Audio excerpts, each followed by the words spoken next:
Hello, I'm Taiga, and welcome back to Seed Sunday. Seed Sunday is a weekly series I run on my channel where I show you seeds, Minecraft console edition, that are particularly interesting and worth checking out in some way. And this week's seed is definitely different to say the least, because as you're all probably aware by now, Minecraft console seeds generally generate with very, very small biomes. It's a problem that's been happening more and more with the latest updates, and basically if you want to find a biome that's anything near a PC size thing, it's a rare find indeed. So today I have a biome that's not only pretty big, and it covers 40% of the map, it's a pretty big biome that's also a pretty rare one. So yeah, we have a mega taiga covering a massive amount of the map, as well as a bunch of other cool things that I'll be showing you in today's seed. Hopefully you do all enjoy it. If you do like your spruce trees, you're in for a treat. If you don't like your spruce trees, you're going to have a lot of spruce wood by the end of the seed. But yeah, I hope you do all enjoy the seed. If you do, please do like it and let me know, because it helps out the channel a lot and lets me know you do like Seed Sunday and want to see more like this on the channel. But yeah, let's get straight into it, shall we? By quickly saying that the seed comes in from Delvin4519. Big thank to him. He sent me a few seeds on this one so far. And yeah, if you type in this series of numbers, it will actually allow you to spawn just over here on this thing. So you're inside a regular forest, so you can chop down your birch trees, chop down your regular trees, get yourself these types of woods now, because for the most part, this map, like I mentioned, is made up of one particular tree, and that is the spruce tree, which is everywhere, not only in the mega taiga biome, but also outside of it. So yeah, taiga biomes everywhere, cold taigas and mega taigas, all the taigas you could ever want. But yeah, if taiga's not your main thing, then what you can also do is head to the north a little bit, because you'll first of all find some clay here, which is pretty nice. You know, clay is, it's not too hard to find anymore, but still, just some clay right off the spawn, in case you want to use that. But also, if you go a little bit more north than that, you'll find yourself a plains biome. So plains biomes, as I've mentioned every single Seed Sunday, it's the most useful place because you get horses, all the mobs, and also just a really nice flat place to build. We'll be coming back here later for the giant T, but yeah, it's a really nice place to build, and it has something else cool, and you've got a nice mountain nearby, so if you want to have a nice view of the entire map, including a little bit of the mega taiga, you can do that too. So yeah, if we head up to the north east a little bit more, or northwest I guess it'd be, then we'll end up just inside the mega taiga, and I want to kind of cover this in more depth. I'll give you a full fly through of it, but basically all you want to bear in mind is this mega taiga, which you don't need coordinates for, you just go northwest and you'll find it, trust me.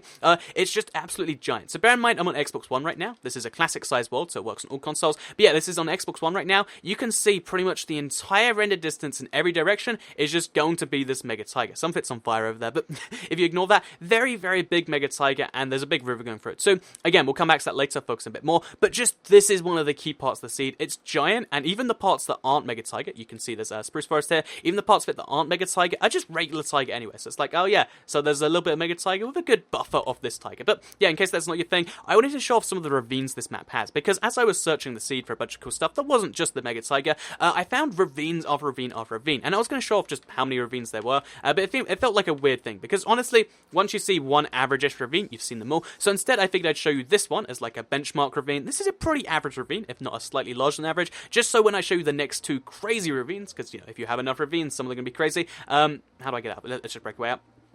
Yeah, it means when I show you the next two reviews, you'll kind of have the idea of just how crazy they are. So yeah, first of all, let's go to this one, which is in the, I believe it's in the roof forest just over here. It's kind of a nice diversity of biomes over here, by the way. You got taiga, you got your roof forest, you got your swamp, you got your extreme hills, all pretty close to each other, which I don't know, I kind of like that. But yeah, if you head into the roof forest, then you'll find there's actually a ravine over here, which is kind of covered up. It's almost, you know, it's barely breaching the surface, but you're going to want to go down here, maybe not just make a jump down there, but yeah, you're going to want to go down here because it is 4 ravines on top of each other. That's right, it's a quadruple ravine, so it looks like there's a ravine here, which then landed on another ravine, so that's 2 ravines on top of each other to make this crazy tall one. But then on top of that, there's 2 ravines going through these other 2 ravines, and that's kind of hard to follow. But yeah, there's this one here, which goes into a mine shaft, by the way, which is amazingly cool, because it's at just the right level. Why did so many slimes bounce off me? But yeah, first of all, there's this ravine, which has the mine shaft in it too, so these coordinates, always a cool thing to have mine shafts in ravines. But also, there is, of course, a second ravine going through these double ravines, which is going to be tricky to say, which I'm actually having problems finding right now. But yeah, there's a second ravine going through just over here. It's slightly smaller, as you can see, really, really thin.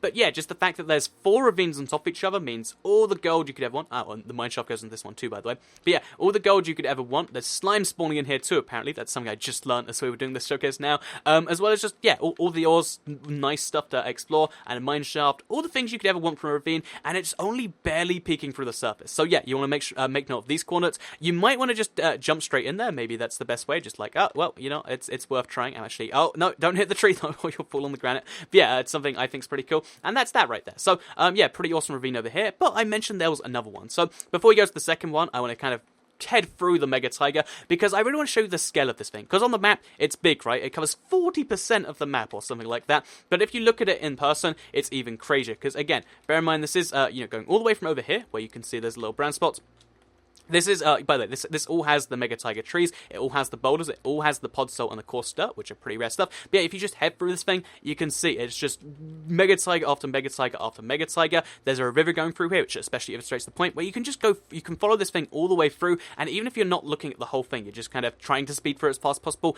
even while flying, it still takes a serious amount of time. And bear in mind, in survival, you know, while sprinting, this is like a several minute trek across, which is basically a large biome option. I mean, look how long that thing took, and we're not even at the peak just yet. This is the peak just over here, and yeah, that's a crazy big Mega Taiga biome, which I just think is super cool to check out. So personally, I haven't actually settled down in a Mega Taiga biome yet, and I think, you know, for me, I want to kind of use this one as a cool opportunity to be like, yeah, I'm going to do a Mega Taiga survival, maybe that'll show up in a video, but yeah, for the most part, if you want to check it out, there's a big lava pit here too, with some boulders next to it, so if you want to save the trees, because there were quite a few more trees here when I first loaded up the seed, then yeah, that's something you can check out. But anyway, let's head through the Mega Taiga, like I mentioned, to show you what's on the other side, because there is the other second amazing ravine, because, again, so many ravines on this map for no particularly good reason, but just over here, you can see a ravine that's actually massive, just by lengthwise, not by depthwise, because as you can see, it goes all the way from over there, all the way to over there. So, of course, the way this happens is because two ravines happen to meet at this point over here. It's a very happy little coincidence right there. And it's just pretty cool to me because, one, there's a random, you know, ungenerated village just over here, which is always an interesting thing by itself, but then it's combined with the ravine. And two, just the fact that you can get yourself so much iron and coal. I mean, obviously, surface caves are a pretty good opportunity for that always, but this one is a lot of surface caves, basically, and just iron, coal, iron, coal, iron, coal, iron, coal, etc., all the way through, which I think is pretty cool. There's even a skeleton and a creeper who are friends, apparently, in this place, and that's just how cool this place is. So, besides that, if we head to the west some more, you'll see that to the very northwest of the map, there is a little bit of some snow, which obviously means some cold taiga. I did mention there's taiga, there's Mega Taiga, and there's cold taiga, and there's a lot of all three. But yeah, this one, as you can see, by the way, there's another ravine just over here. But yeah, this one, as you can see, is particularly noteworthy because it's another flat place to settle down. In fact, I'd recommend it if, you know, you've been bored of all the, you know, just plains and deserts to settle down on. This is one I would recommend because finding snow plains on consoles that have any real size to them is particularly hard. At least it seems hard whenever I've been looking for it. And, you know, this one is pretty close to flat. You just have to do a little bit of flattening work, and then boom, you can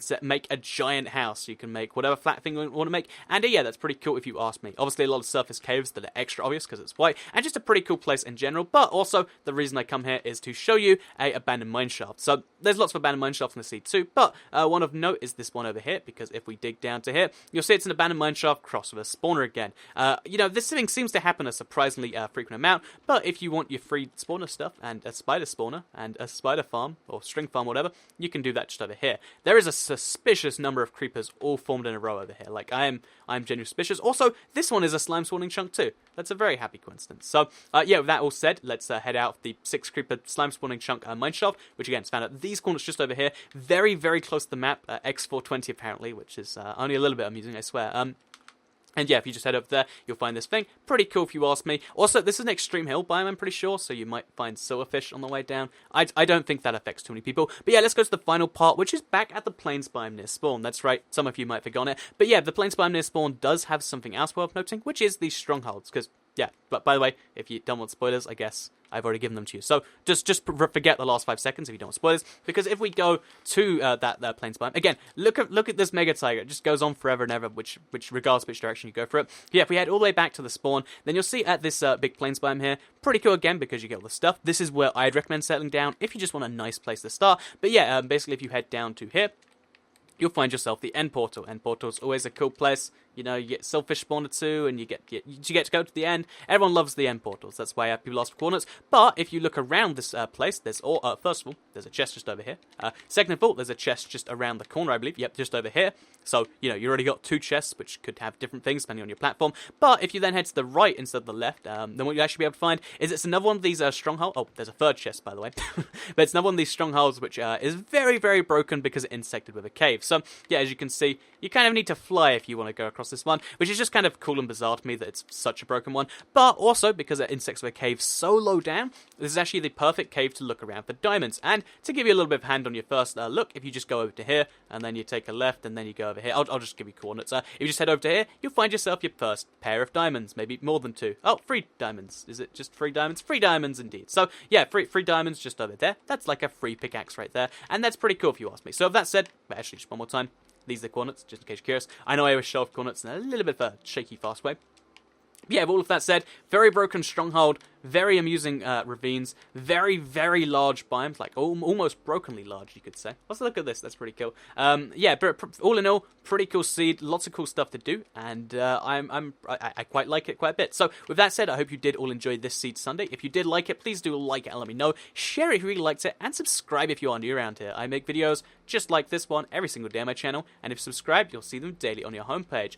Reminder, this week there is going to be a Minecraft Story Mode stream, as well as some other stuff, and stay up to date with the Twitter. Oh, follow me at RBXToycat. I never say that in videos. Maybe if you have Twitter and you want to see stuff, or if you don't have Twitter, maybe make one, eh? But yeah, that's enough for today's video. Hope you all enjoyed it, because I'll see you all in the next one. Goodbye, everybody.